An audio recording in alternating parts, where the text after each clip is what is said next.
अस्सलाम वालेकुम। यह हमारे मलक जायद भाई हैं रावलपिंडी से, और ये भी तकरीबन हर महीने माल लाते हैं।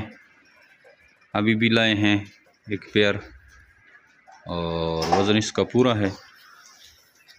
रावलपिंडी से आए हैं। आज हमारा दूसरा दिन है और बारिश भी लगी हुई है माशाल्लाह से। देखें मौसम बड़ा खुशगवार हो रहा है और हम लगे हुए हैं वही उसी खिदमत में।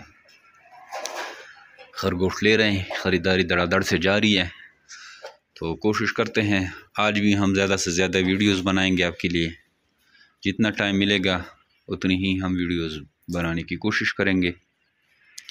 जमीर बिट फार्म पाकिस्तान और एशिया की वो वाहिद सबसे बड़ी कंपनी है जो आपको खरगोश देकर 50 तक इनके बच्चे ख़रीदती है। नहायत ही आसान कारोबार है और मुनाफा बख्श कारोबार है। डेली बेसिस पे इस कारोबार से लोग जुड़ते हैं और इससे फ़ायदा ले रहे हैं।